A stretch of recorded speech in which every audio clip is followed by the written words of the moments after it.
Hello everyone, আসসালামু আলাইকুম। আমি নাসরিন। কেমন আছো তোমরা?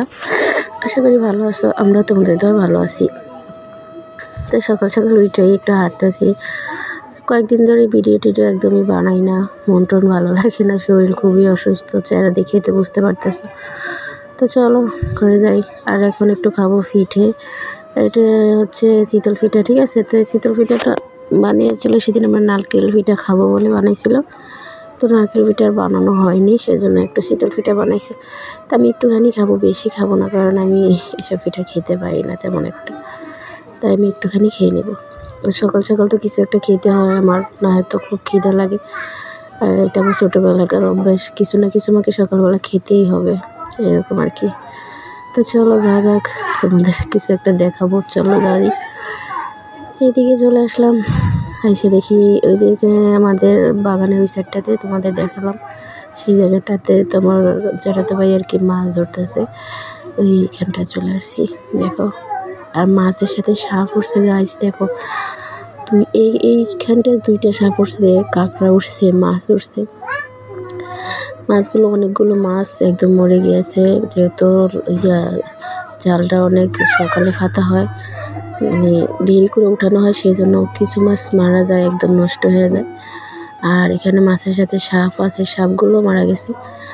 আর এখানে তোমাদের একবারে সাপ আছে, যেগুলো একদম তাজা, এখন মনে হয় ইদানিং ঢুকছে, সেই সাপও তোমাদের দেখাবো। এখানে মাছগুলো বেছে নেওয়া হচ্ছে। আর উনি হচ্ছে ওই যে আমার সৎ মা আবার কাঁকড়া নিতে আসছে। কাঁকড়া হচ্ছে আমার ছেলেরা আর আমার সৎ বোনেরা আর কি খায়, পছন্দ করে।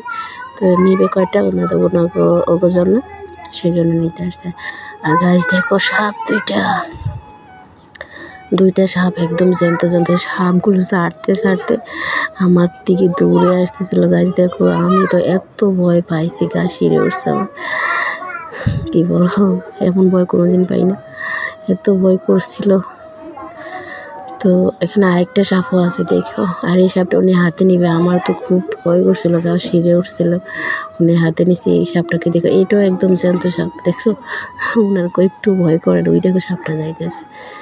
আমার তো খুব ভয় করতেছিল। আর এদিকে কাঁকড়াগুলো ওনাদের কামড় দিতেছিল, চিপ দিতেছিল। তো এখানে হয়তো মাছ পাইছে, টাকি মাছ আর মলা মাছ, এগুলো পাইছে। পুঁটি মাছও পাইছিল, অনেক বড় বড়, সরপুঁটি মাছের মতো, একটু বড় সাইজ হয় না গ্রামের লোকাল মাছগুলো, ফুটিগুলো বড়, সেরকম। আর এই দেখো কাঁকড়া নেওয়া হয়েছে এদিকে। আর আমি পরে আইসা পড়ছিলাম, আমার ছেলে উঠে গেছে, তার জন্য তো দেখলাম উঠছে, এটা চিতল মাছও পাইছিল বড়। তো এদিকে এসে দেখি আমাদের রান্নাবান্না কমপ্লিট। এখানে চড়া দিয়ে মাছ দিয়ে রান্না করা হয়েছে। তো এখন খাবো, খুব খিদে পেয়ে গেছে, তো চলো খাওয়া যাক। তো আমি একটু খেতে বসে গেছি। আর সকাল সকাল তো আমার খেতে হয়, যেহেতু সকালে একটুখানি পিঠা খাইছি, তাই আর পেট ভরেনি। তো এখানে আমি শাপলা ভাজি দিয়ে ভাত খেতে বসে গিয়েছি, পরে খাবো আর কি। মাছ এখন খেতে ইচ্ছে করতেছে না, তাই শাপলা ভাজি দিয়ে বসে গেলাম খেতে। তারপরে আমি খাওয়া দাওয়া করে আমার ছেলেদের খেতে নিয়ে বসলাম। ওই যে কাঁকড়া নিয়ে আসছিল না, সেই কাঁকড়াগুলো বোনা করে দিছে, করেছে, তো কিছু নাই আজকে, তাই এগুলো এগুলোই দিছে। তো চলো গাইস, আজকে ভিডিওটা এই পর্যন্তই। ভালো লাগলে একটা লাইক, কমেন্ট, শেয়ার করে দিও। আল্লাহ হাফেজ।